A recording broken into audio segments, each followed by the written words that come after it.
अब what are the characteristics of big data? What are the characteristics of big data? So the characteristics of big data is defined through the V's. Defined through the V's. Okay. These V's. So the देखिए अब ये जो भी वीज के through हमारे characteristics define किए गए हैं, तो इसको सबसे पहले 3 V's के फॉर्मेट में डिफाइन किया गया। इसके बाद जब उनको लगा कि नहीं यार अब 3 V's से भी ज़्यादा डेफिनेशन आ सकती हैं या इसमें हम कुछ और भी डेफिनेशन ऐड कर सकते हैं, सो इसको इंक्रीज करके 4 V's 5 V's इस तरीके से हम अपने कैरेक्टरिस्टिक्स ऑफ बिग डेटा को डिफाइन कर दिए। अब what is the meaning of V's? So V में देखिए, first V is volume, second V is the variety and third V is velocity. Means big data को इन 3 V's के form में define किया गया है। ठीक है, इसकी कैटेगरी तो सबसे पहले उसका volume, then variety and then velocity. कितने अमाउंट में हमारा डेटा जनरेट हो रहा है, फिर कितने टाइप का डेटा जनरेट हो रहा है, ठीक है ना, वेलोसिटी उसकी स्पीड क्या है जनरेट होने की। इसी तरीके से 4 V's में देखिए एक V इंक्रीज होगा, आप देखिए 3 V's से, volume, variety, veracity and velocity.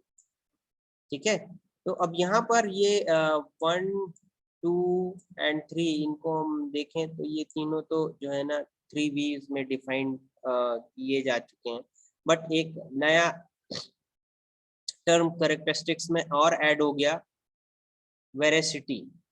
ठीक है, इसके बाद 5V में हम किस तरीके से डिफाइन कर सकते हैं, so volume, velocity, veracity,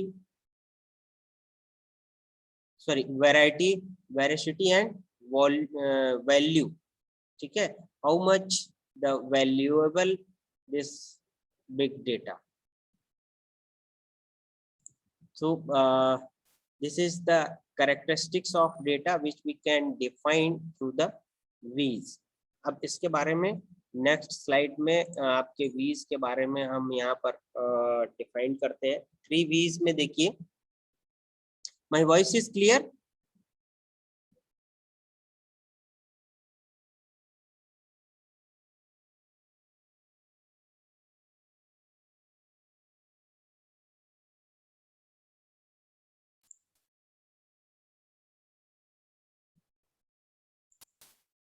Okay, so V's volume, variety and velocity.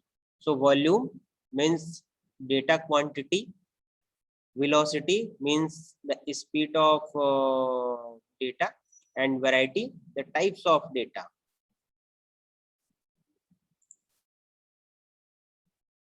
Four V's, the one, first volume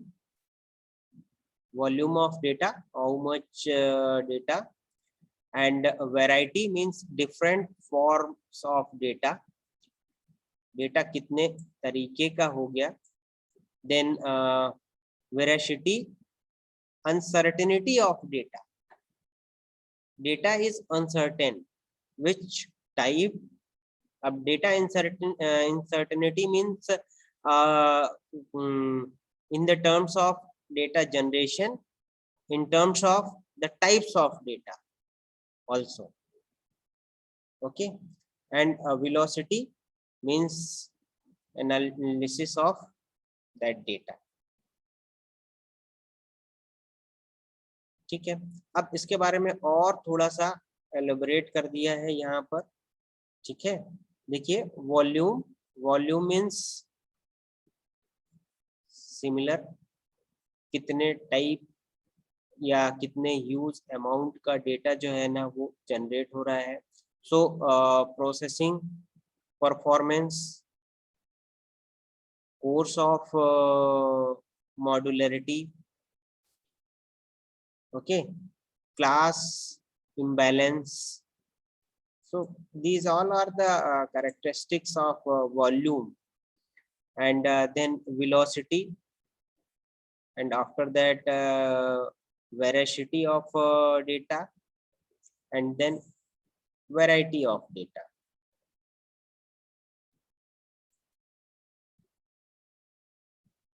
ठीक है, अब ये है आपके फिफ्थ वी में जो भी डेफिनेशन है. The fifth one is value.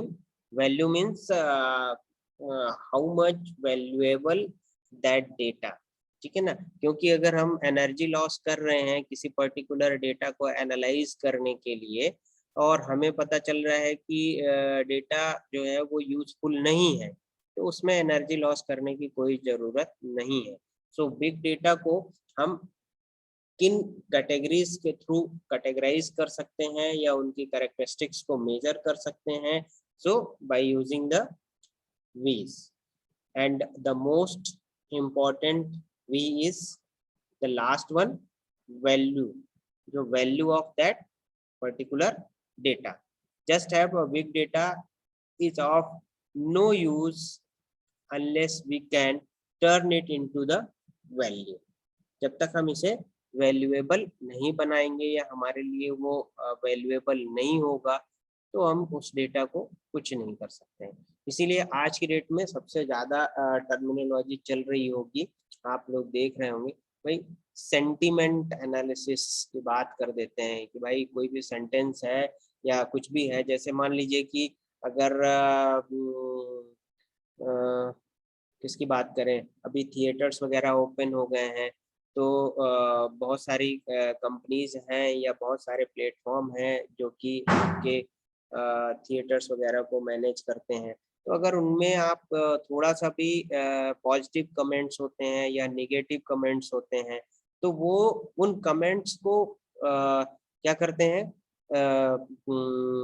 लेते हैं और उसके बाद फिर उस पर एनालिसिस करते हैं. एनालिसिस करने के बाद फिर वो या तो उसको रेक्टिफाइड करते हैं या लोगों से बात करते हैं या जो भी चीज़ें होती हैं. क्योंकि देखो क्या है कि जो भी कमेंट्स आपके लिखे होंगे या जो भी चीज़ें होंगी, सपोज दैट आपने कोई भी एक प्रोडक्ट परचेस किया. अब प्रोडक्ट परचेस किया तो आप उसका रिव्यू देते हैं, और अगर सेकंड पर्सन कोई भी उस प्रोडक्ट को परचेस करने जा रहा है, तो परचेस करने से पहले वो स्टार रेटिंग उसकी देखता है कि how much that particular product is rated through the users और द कस्टमर्स. ठीक है, और उसके बाद वो उसके रिव्यूज को देखता है. ठीक है, तो वो रिव्यूज में देखिए बहुत सारे रिव्यूज जो है ना वो सेंटीमेंट बेस्ड होते हैं. जो भी निगेटिव रिव्यूज भी वहां पर डले होंगे, that is formed in the form of positive sense. ठीक है, मतलब वो लगेगा जरूर, लेकिन वो सेंटिमेंटली जो है ना उनके पॉजिटिव कमेंट्स ही होते हैं. ठीक है, so what are the big data challenges? What are the big data challenges?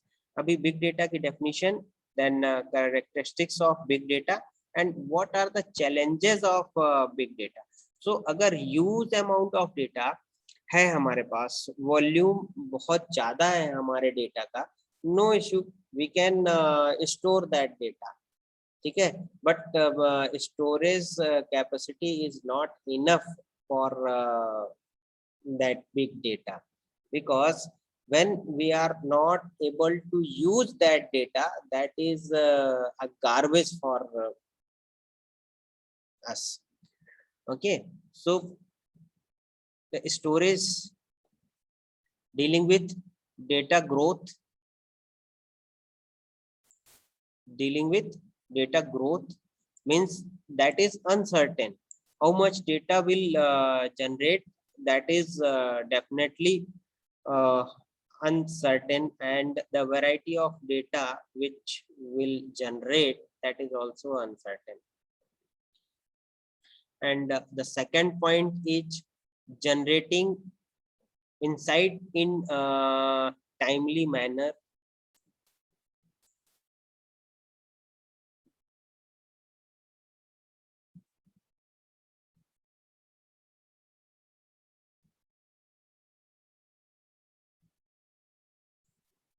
Okay, So you just see the different kind of challenges for that data. First one is the growth, means how we can predict the growth of your big data, and their storage, and after storing how we can handle that data. Okay so जैसे आप basic data structure में पढ़े, data structure में सबसे पहले हमने problem resolve करी कि हम उस डेटा को किस तरीके से स्टोर करें, और डेटा को स्टोर करने के बाद how we can use that data. अब यूज करने के लिए हमें उसमें सर्च ऑपरेशन परफॉर्म करना है, इंसर्ट ऑपरेशन परफॉर्म करना है, कुछ भी मैनिपुलेशन करना है। So these are the challenges with the data. So some similar challenges will face with the big data also. Validating of data, searching of data, and organizational resistance of data. Okay. So these are the some challenges with the big data. And dealing with data growth, how we can deal with data growth. Okay, हम जो हमारा big data generate हो रहा है उसको हम किस तरीके से क्या कर सकते हैं, प्रिडिक्ट कर सकते हैं, मेजर कर सकते हैं, हैंडल कर सकते हैं. ओके